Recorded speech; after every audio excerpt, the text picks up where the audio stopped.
Nuestra presentación de hoy es sobre benchmarking. La verdad que queremos agradecerle a usted por tener la gentileza de habernos aceptado esta reunión.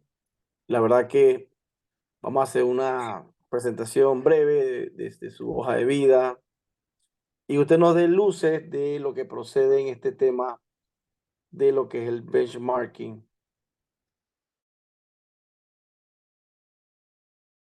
Claro que sí, con Claro, mucho gusto. profe. Bien, con nosotros se encuentra el profesor Eduardo Miranda.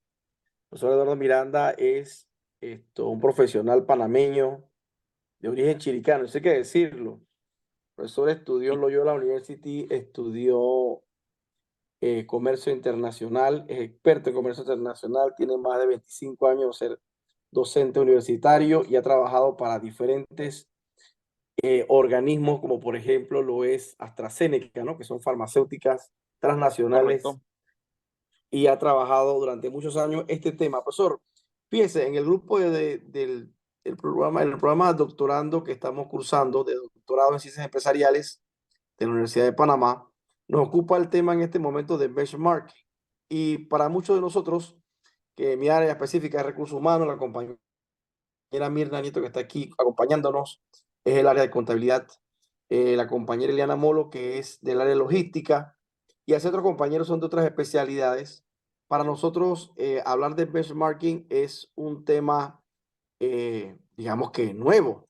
Entonces, ¿qué mejor de la mano que compartir con un especialista que además tiene vasta experiencia en estos menesteres del tema de benchmarking?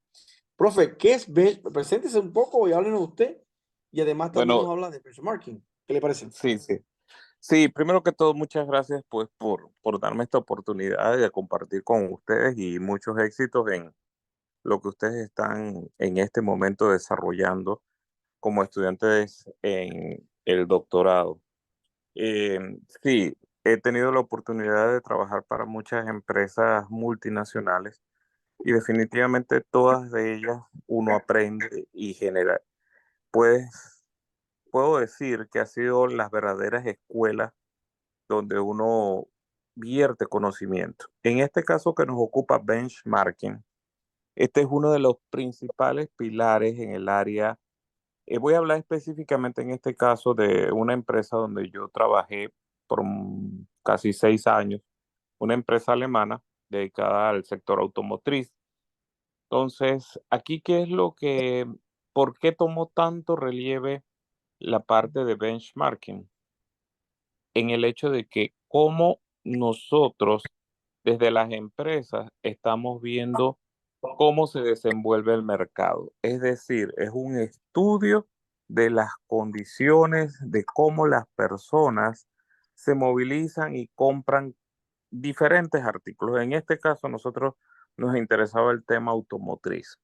Cuando empiezas a entender, a llevar métricas, a ver los gustos del consumidor, a entender cómo otras compañías que se dedican al mismo rubro, las que son afectadas directamente, es decir, ¿quién más vende como nosotros productos?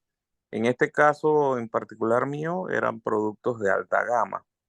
Entonces, ¿qué otras compañías en Panamá vendían? Y nuestro punto de referencia siempre, ¿quién era? La compañía Audi, que es una de las más reconocidas. No es la única, pero por su volumen podríamos decir que era nuestro punto de referencia. Entonces, conocer cómo se desenvuelven, por qué un cliente elige un vehículo Audi en vez de elegir uno de la marca Porsche, que es donde yo trabajaba, no lo había comentado. Ambos son autos alemanes, ambos tienen altos rendimientos, altas prestaciones, pero cuando vas a ver, habían cosas que eran muy difíciles de poderla obtener a simple vista. Empezamos con un programa de encuestas que me tocó en lo particular irme a capacitar fuera de Panamá, y cuando los alemanes nos hablaban de estos temas, lo primero que dijimos todos los de Latinoamérica, y eso no lo va a llenar, eran un tipo de encuestas que se recibían de forma diaria, diferentes tipos de los clientes que asistían al lugar. Entonces, cuando estábamos investigando, por qué pensábamos nosotros, y es parte de nuestra cultura latina, que son elementos que tienen que entrar dentro del benchmarking también. ¿Qué resultó? Que al final, después de mucho trabajo, se pudo obtener lo que nosotros estábamos buscando, tener una idea de cuáles eran esos patrones que dominaban a las personas que tenían la decisión de compra o el interés en comprar un producto de esta naturaleza. Entonces empezamos a diseñar diferentes tipos de actividades, pero sobre todo iba a la parte de postventa, que es donde lo más interesante que salió de todos estos estudios de benchmarking era de que la parte de venta es importantísima, pero la que es la columna vertebral de estos negocios es la parte de postventa. Entonces empezamos a llevar. Interesante. Exacto, se empezaron a llevar métricas, se empezaron a llevar informes, atenciones, individualizar al cliente. Entonces, todo esto se mide, no puede quedar absolutamente nada por fuera. Entonces, empiezas a entender cuando ya tú ves números, cuando empieza el cliente a decir las cosas que verdaderamente te llaman la atención. Entonces, es muy interesante, porque al final tú tienes las herramientas en tus manos. Mira, esta compañía vendemos exactamente los mismos, productos de alta gama, productos de calidad, pero ¿qué te diferencia a ti y a mí? Y ojo, esto no es necesariamente mayores ventas. Audi siempre vendió más vehículos, Porsche vendió menos vehículos, pero la calidad, el prestigio, el tener la marca brindaba muchísimo soporte en que estos planes fueran mucho más especialistas, más diseñados. Entonces, al final, ¿esto en qué se tradujo? En mayores ventas, en fidelidad de los clientes, que es lo más importante ahí. Todo este resultado, todos estos mecanismos, herramientas que uno utiliza para tener al cliente, mantener a los clientes, es fundamental. ¿Qué sucede? Como en todo ciclo, no importa el tipo de negocio donde tú estés, el cliente no es eterno, el cliente siempre tiene opciones más allá de lo que usted le da. ¿Y cómo hacemos para que el cliente se mantenga siempre constante a la marca? Pues definitivamente eso toca un tema de investigación, un tema que hay que desarrollar. ¿Qué está ocurriendo? Cambiando un poquito, perdón, no quiero irme todavía del tema sin decirle una experiencia que me pasó ayer. Adelante, profe, adelante. También en el sector automotriz. Eh, en la empresa donde estoy, estamos en un proceso de compra de un vehículo nuevo que se necesita en la flota. Pero en realidad yo tenía otro proveedor ampliamente conocido en Panamá, pues obviamente tengo que resguardar el nombre, no puedo revelarlo. Claro que sí. ¿Y qué sucede cuando voy a este nuevo proveedor? La verdad, le digo a la persona que me atiende, nosotros es un buen auto el que tenemos ahora mismo, pero no vuelvo a este lugar, al otro lugar. ¿Por qué? Por un tema de postventa, de no seguimiento de la persona de los talleres, imposibilidad de poder conseguir a un gerente que explicara los temas. ¿Y qué me dice sorpresivamente la muchacha que me estaba atendiendo en el nuevo lugar? Usted sabe, señor, que usted es el tercer cliente en este mes que me ha dicho lo mismo. Eso, si yo Wow. estuviese en la otra empresa y cada auto de estos cuesta de 35,000 hacia arriba. Entonces, ya estamos hablando de cosas que no estoy yo allá Impactan, adentro y yo estoy impactan. con... Exacto. Entonces, este tipo de cosas son, son importantes. El que está dentro de la organización a veces está tan inmerso dentro de la organización o de la empresa que difícilmente puede tener estos tipos de estudios desarrollados con un criterio totalmente imparcial. A veces hasta mejor poner a alguien que lo ayude a uno.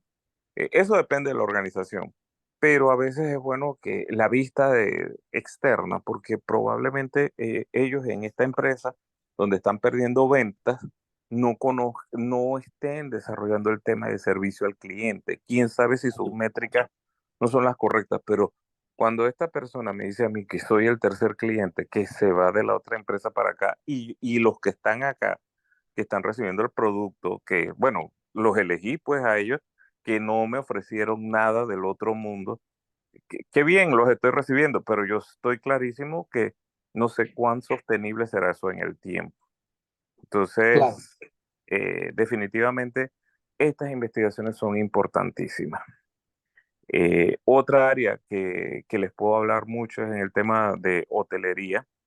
Profesor, disculpe la intervención. Claramente, pues es muy importante la parte del servicio al cliente. Le explico por qué. Actualmente tengo una distribuidora de licores y todo el mundo hace referencia a que tengo una distribuidora de licores frente a la mía y que, Ujú. pues, según ellos no voy a ser sostenible porque tengo una allá al frente, porque por mil razones, porque es más grande, porque tiene los códigos que se les requieren para poder adquirir los productos en las tiendas estas, las cervecerías, y todo este tipo de cosas que involucra el proceso de ventas.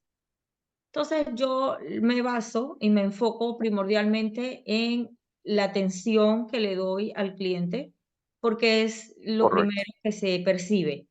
Em, Presta la casualidad que los casinos se han ido con nosotros porque la atención es personalizada. El casino me llama a las 3 de la tarde y yo enseguida lo atiendo y si me llama a las 11 de la mañana se le atiende. Entonces, debemos enfocarnos mucho, mucho en la atención al cliente que ahorita se ha perdido un poco porque la tecnología se ha encargado de repente de suplantar el recurso humano, porque hay recursos humanos que no le interesa el contacto con el cliente cuando es lo primero que se percibe al momento de recibir un producto o servicio. Así es.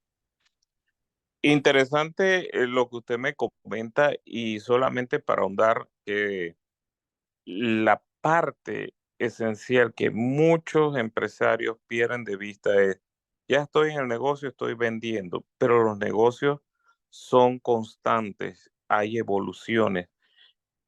Ni nosotros mismos somos igual el de hoy al de mañana. Entonces, cuando empezamos a ver, a entender los patrones de los consumidores, y tenemos herramientas que son tan antiguas. Por ejemplo, un tema básico que nosotros hacíamos con esto del negocio que yo le hablaba, era siempre hablar a las personas con su nombre y apellido. Claro, eso Entonces, hace que exista pues una confianza un poco más profunda. por supuesto, y al igual que el nombre es algo tan poderoso. Uno va por la calle y podrán haber 1000 Eduardo, pero dicen Eduardo, y de una vez uno en automático busca quién es. Entonces, en todos estos negocios tú tienes contacto con la persona, tú ves a la persona, pides documentos de la persona y no lo llamas por su nombre.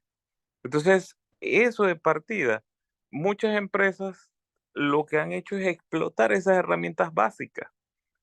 Esas básicas que a veces el cliente, sí, hay de todo tipo de clientes y definitivamente hay que aprenderlos a convivir con todos ellos.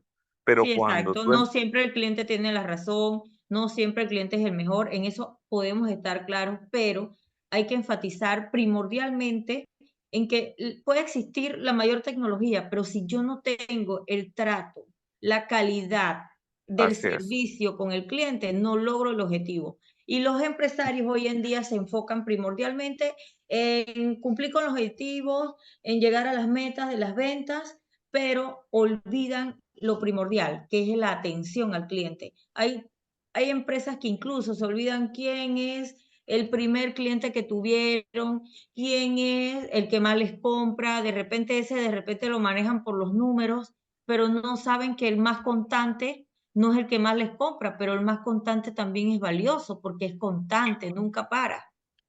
ahí usted acaba de mencionar algo que es muy importante, la parte de servicio al cliente. Benchmarking es un paraguas que cubre todo. Debajo de eso sigue lo que es servicio al cliente. El servicio al cliente te da las estructuras, te da las pautas a seguir, pero en la parte superior está cuáles son esas estrategias que uno va a desarrollar en benchmarking. ¿Por qué? Porque al final la traducción lo dice sencillo, ¿cómo yo mido el mercado? ¿Cómo yo hago una medición del mercado? Y ya, si yo tengo las herramientas, ¿qué quiero saber del mercado? a qué hora le gusta a la gente que le atienda, a qué hora está empezando a llegar a la gente. ¿Tengo que modificar mi horario? Pues por supuesto que tengo que hacerlo. ¿La gente le gusta comprar en línea o le gusta comprar personalmente? Esto de compras en línea y son otras experiencias que la gente dice, bueno, vamos a lo virtual, a trabajar virtual. Sí, eso es importantísimo, pero una cosa que mucha gente a veces da por sentado es que piensas que el que está del otro lado tiene todo el tiempo del mundo para esperar una respuesta. Y no, no es así. En esta toma de decisiones, tú tienes que tener respuestas inmediatas y si es por personas, mejor, en vez de un bot que esté respondiendo y que tengo que llenar esto. Las personas a veces no les A gusta mí me ese tipo de cosas. agota, yo soy una que a mí me agota el tema este de las tiendas estas de telefonía, Sí, que o sea, me que- preguntan, hago una pregunta, onda al 1, onda al 2, onda al 3, cuando yo antes iba y enseguida solucionaba. Entonces yo siento exacto. que las empresas se privan por estar de repente bajando los costos del recurso humano, pero conlleva a que se retiren los clientes porque la incomodidad del servicio es pésima. O sea, a mí me agota porque que me estén preguntando un de uno, un de dos, un de tres, y cuando voy a ver, ninguna de las necesidades que tengo está dentro de la plataforma. Perdí mi tiempo. Mire, usted acaba de decir otra cosa que es importantísimo identificar. Eh, Tenemos la concepción y la idea de que al automatizar procesos se pierde el recurso humano. Nos han dado cátedra los asiáticos en Corea del Sur, país más tecnificado en todas sus áreas, pero al final es uno que tiene pleno empleo. Es decir, conviven sistemas, tecnología y personas. Sí, porque lo que Obviamente, pasa es que siento que el enfoque que se le da a un call center no es el adecuado, al menos en nuestra región. El enfoque sí, que en se nuestra. da es reducir costos, reducir recursos humanos, con 2 Mm, o 3 yo tengo y ya, o una computadora o una inteligencia artificial y ya. Y Pero pagas carísimo. siento que no es así. Por eso Sí, es pagas que, carísimo. aparte de que exacto, Pagas carísimo la rotación de personas, porque usted acaba de decirlo, call center, ellos viven en exacto. eterna rotación. Entran, salen, ¿cuánto le cuesta a la empresa? ¿Sabe qué? La empresa que han dicho, bueno, me adapto a la rotación, pues, es normal para ellos. Y con todo Pero eso, si hacen una medición como tal, no es exitoso. para nada, para nada, para nada. Entonces son todas esas cosas, volvemos a la palabra clave, benchmarking. Benchmarking. Qué está haciendo bien estos países y nosotros por qué no podemos emular esas buenas prácticas que son cohabitables, que son temas, palabras claves en todo esto? Nosotros tenemos que ser cohabitables con tecnología, con medio ambiente, con personas y empezar a darle la vuelta al tornillo y a buscar en otras áreas donde tal vez para muchas empresas, tal vez en estos momentos ni siquiera lo tienen en observación. Yo puedo ser muy bueno en algo, en cosas que, por ejemplo, todavía aquí en Panamá no las vemos. Yo puedo ganarme a un grupo de clientes específicos haciéndole ver que mi producto es sostenible, que respeta el medio ambiente, que em, que respeto las normas laborales, que, por ejemplo, eso le pasó en Boquete con los de caficultores de productos de alta gama, de café geisha. Al final, ¿quiénes Ajá, hacían la recolección? Los indígenas. ¿Y los indígenas exacto. cómo han vivido tradicionalmente? Sin ninguna preocupación laboral, ni por los empleadores ni por los empleados. No, y A ver, entonces el indígena ni siquiera se entera, el indígena no sabe lo importante que él es, el factor primordial dentro de la empresa es él, porque él es el que cosecha el café, él es el que es- mide y el que decide cuál semilla y cuál no escoger para la cosecha. bueno, Y la empresa entonces, no ve eso, ese recurso tan valorable. entonces, empresas como el de Esmeralda Coffee and Station, ellos sí han tomado, y claro, no tanto porque los indígenas lo pidieron, sino porque ellos sabían que eso iba a tener una repercusión negativa. Empezaron a que la gente estuviera, los caficultores, los indígenas, tuviesen acceso a una educación mejor, mejores condiciones de casa. Pero ahí viene una parte cultural, ellos tampoco no están acostumbrados a eso. Pero No, que va. no, no, y es cierto, es difícil para ellos poderlo decir, bueno, esta es tu casa, vas a tener estas condiciones, porque no lo ven como un valor agregado. Entonces, lo que sí es cierto es que no esperaron a que alguien se los dijera. Ellos empezaron a hacer los programas de mejora y de sostenibilidad. Hoy día ese café es el más caro del mundo y se está vendiendo muy bien, pero ¿quién es el que Sí. hace la labor intensiva? Este tipo de personas. Entonces, cuando tú empiezas, imagínese a alguien por allá en Hong Kong que diga, ajá, pero yo quiero saber de dónde salió, porque esas preguntas todavía nosotros no las tenemos en el ADN de nuestra cultura, de dónde viene el Así es. producto, quién es, cómo lo hacen, y eso lo ha pagado muy caro empresas grandísimas como fue este, la de los chocolates de Inglaterra, Cadbury, Ah, su mano así. Así de, es. sus productos, ¿de dónde venían? De África, la materia prima, cacao. Y cuando salieron a la palestra de que eran personas que no tenían educación, que ni siquiera sabían que era un chocolate en forma de barra, pues eso fue desastroso para ellos, la mala imagen. Tuvieron que trabajar bien duro para restablecer, y claro, ellos no van a cambiar el país, no van a... Profesor, profesor Miranda, realmente yo le escucho y me hago diferentes preguntas. Entre esas, entiende entonces que es la madurez de la empresa, del negocio. Cuando esa gestión llega a madurar, es que entiende lo importante que y cómo impacta el benchmarking en sus ventas. Háblenos más de Sí, eso, por favor. mire, de primera mano lo que sí le puedo decir es que, en mi opinión, poner a una persona que conozca más allá de lo que es la investigación del mercado regular, porque eso es lo que tú vas a entrar a un mercado y no es el objetivo de esta conversación, sino personas que desarrollen funciones de evaluación del entorno. ¿Y ese entorno qué implica? Benchmarking. Esas personas que su ocupación sea, oye, ¿cómo lo está haciendo la competencia? Eso no es fácil. Eh, Algunas tiendas los hacen.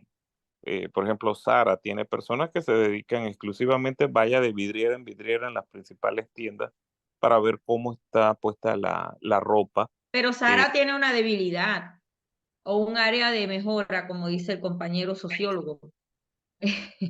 ajá. Sara no se preocupa por el servicio al cliente. Incluso Ah, hay no, tiendas a nivel internacional, hay o sea, chistes, hay es un boom, bromas. ¿no? Sí, exacto. Ellos han ganado su espacio por la reposición de productos, piezas únicas, y se lo han ganado muy bien. Pero la sostenibilidad no sabemos hasta cuándo estén en el mercado. Por el momento están bien. Entonces, como a la pregunta del profesor, para gerentes en una empresa, yo recomendaría altamente, eh, en un laboratorio que yo trabajé, esta posición no existía y se la crearon al que fue un jefe mío, que él era gerente de logística para Caribe y Centroamérica. Bueno, su posición cambió y pasó a una gerencia de investigaciones de mercados nuevos. ¿Y qué quería decir esto? Que estaban haciendo las competencias en otros lugares, en Centroamérica, en Caribe. Todos los meses tenía que viajar a Europa también para ver desde allá cuál era un trabajo soñado, ¿no? Para muchos. Pero entonces, ¿qué era lo interesante cuando nos decía? La gente en el área em, institucional de ventas de productos farmacéuticos, la gente lo considera que es un negocio complicado, que es un negocio difícil, que no digo que no lo sea, pero ¿qué sucede? Por alguna razón, las empresas les cuesta mucho adaptarse a las regulaciones que tiene el Estado. El Estado, cuando va a licitar productos, te dice, yo necesito que me salgan las facturas, la lista de empaque, de esta manera. ¿Y qué le dice a las empresas? Yo no te lo puedo entregar así. ¿Y qué hace? Te facturo el producto con el conocimiento de que me lo van a rechazar. Por eso es que entonces a veces dicen, no, que el Estado es complicado, que es difícil. No, yo lo que he visto en mi experiencia es que las empresas no se adaptan al que te está dando las indicaciones de cómo quiere o cómo requiere por su naturaleza propia recibir los productos. Entonces, ¿hasta dónde vienen esos grados de flexibilidad de las empresas? A manera, por ejemplo, cosas muy sencillas, a nivel de sistema. ¿Cómo puedo yo hacer para que mis facturas, cuando son temas institucionales, se adapten a a los requerimientos que el Estado me hace en materia de compra? Y ahí es donde, bueno, alguien tiene que sentarse a pensar, a analizar cómo se hace, qué países entregan sin complicaciones que le piden lo mismo. Entonces, la rigidez que hay en muchos negocios está dejando por fuera eso. Cambiar al Estado es imposible. El Estado tiene sus normas, bueno, no digamos que imposible, pero no es algo que tú puedes hacer en este momento. Pero quieres participar, adáptate a las regulaciones que te dicen. Entonces, es un poco complejo, burocrático, pero sí se puede. Profe, ¿sería posible saber, por ejemplo, cuánto podría ser un estimado que usted en su experiencia diría, caramba, la falta de un programa de benchmarking que investigue todo lo relacionado con el producto de los clientes, cuánto podría impactar una empresa de no tenerlo? O sea, un porcentaje en sus ventas, en su fidelidad al cliente, etcétera. ¿Qué opina? Mira, sí te puedo hablar de estadísticas que yo manejaba. No necesariamente significan que una persona vaya a cambiar. Pero después que nosotros tuvimos los primeros pasos de estos planes de benchmarking en el área automotriz, teníamos un nivel de aceptación de 80%, no, 76%. 76% depende con el cristal con que tú lo quieras mirar. Al final todo esto tiene que ir en métricas. Cuando nosotros dejamos el programa ya maduro, establecido, teníamos un 95%. ¿Qué significa? Tasa de retención más alta, se incrementó, es decir, clientes que continuaban con la marca. Teníamos las ventas establecidas y de hecho el área de postventa sacó en épocas de crisis la cara, como se puede decir, por la parte de ventas. Porque sí era difícil vender en momentos tan complicados, pero la gente una vez que tiene el producto, bueno, ya lo tengo que mantenerlo, tengo que llevarlo a los diferentes mantenimientos. Digamos que ese tipo de cosas se incrementaron en vez de disminuir en épocas difíciles. Y eso fue interesante porque cuando vimos, oye, estamos generando más, tenemos mayor participación, la cuota de mercado a quienes se le pretende, eso se llama insights, cuántas personas del grupo que yo estoy interesado que entren, cuántos realmente entraron, todos aquellos que tuvieron intención de compra, cómo se materializó la compra. Y cuando vamos en la parte de análisis, se ve que las personas pues se vieron muy inclinadamente decididos a hacer la compra por el servicio, por la respuesta, por manejar tiempos apropiados, por saber la parte técnica, que eso es otro de los errores.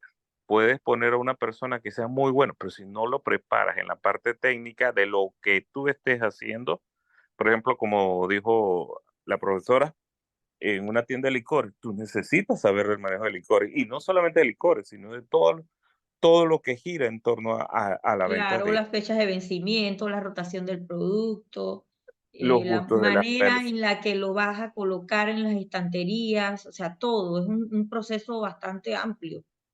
Correcto. Entonces, todo eso, profesor, para su respuesta, sí funciona. Y sí podemos decir, pero si a mí me dicen ahorita, vamos a implementar, ajá, ¿con cuántos recursos tengo yo? Porque algo que no puedo tener es una limitación en los recursos para poder invertir en investigación, qué parte de la investigación.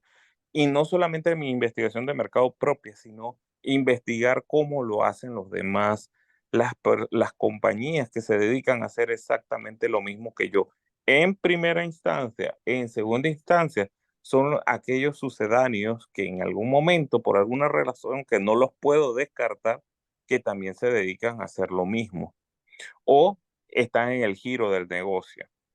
Por ejemplo, tú estás en la construcción, tú también, las personas que están en construcción, ¿quiénes son los primeros que se acercan a, a los lugares de las construcciones? Los que venden comida. Así Y es, son negocios totalmente separados. así Entonces, es, la gente proyecta, bueno, cuántas personas, y si te cocinas bien, te asegura una clientela en ese así lugar. es. Y si da crédito, más.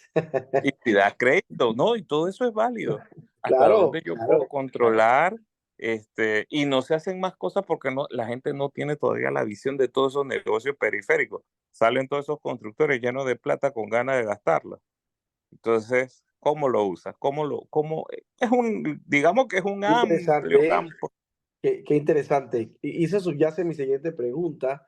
Profe, en su experiencia, ¿ha visto programas de implementación de benchmarking? ¿Y qué pasa con ellos? ¿Cuántos han tenido éxito? Y de lo contrario, ¿cuántos han fracasado y por qué? Bueno, yo los he visto que han funcionado, son sostenibles, pero puede hacerse más. ¿Y en qué razón pienso que fallan los programas?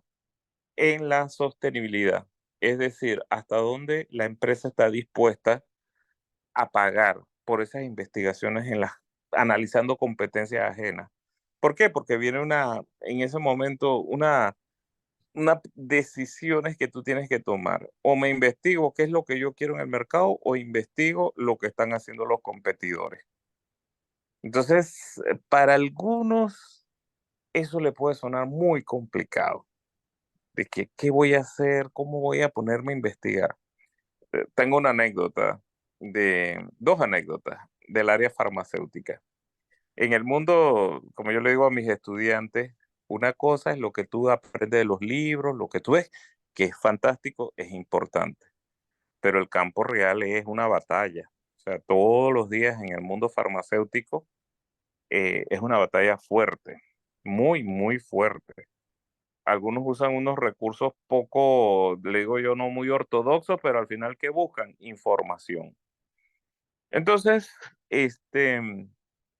yo tenía no, una noche que iba a pasar en el Hotel Gamboa, aquí en Ciudad de Panamá, y cuando llego al hotel, me estoy registrando, me encuentro con una persona de la institución de salud de aquí de Panamá, que siempre iba por el trabajo. Yo la saludé, hola, qué sorpresa, ¿cómo estás? Bien, bien, pero yo sí la veía como algo extrañada, ¿no? Pero no le metí mayor mente, no pensé más nada. Bien, pasó el fin de semana y todo. Lunes 7 de la mañana me estaban buscando por todas partes. Seguridad corporativa de la empresa que tenía sus oficinas en Miami. ¿Qué había sucedido con mi presencia allá? Había una reunión de una casa farmacéutica donde habían invitado gente y se iban a quedar también, se quedaron también, pero yo no los conocía, nada más a esa persona la conocía. Bueno, mínimo al final, ¿qué había pasado? Que yo me había inmiscuido en las reuniones, que yo había obtenido información de las Wow, presentaciones, porque era tanta la gente que estaba allí, que me imagino que uno le dijo al otro y el otro, la cuestión era que yo aparecía como una persona que estaba robando información. wow, Yo, delicado. entonces, la primera pregunta, ¿dónde estabas? ¿Con quién estabas? ¿Qué estabas haciendo? ¿Puedes demostrar? A mí me pareció, o sea, un cuestionamiento tan fuerte por algo donde digo, no, y te puedo comprobar que yo tenía una reserva hace tiempo. Tuve que dar una declaración, pues. Wow, Entonces, todo esto porque la gente pensaba, pues, que yo estaba investigando. Y eso no es nada inusual. Lo que pasa es que tal vez algunos sí lo hayan hecho con esa intención, no me extrañaría, pero no era mi caso. Y claro. en otra ocasión, un compañero mandó a su equipo de ventas, necesito saber precio, lugar, médicos que van a atender un producto que ellos van a lanzar. Y venían de regreso con las manos vacías.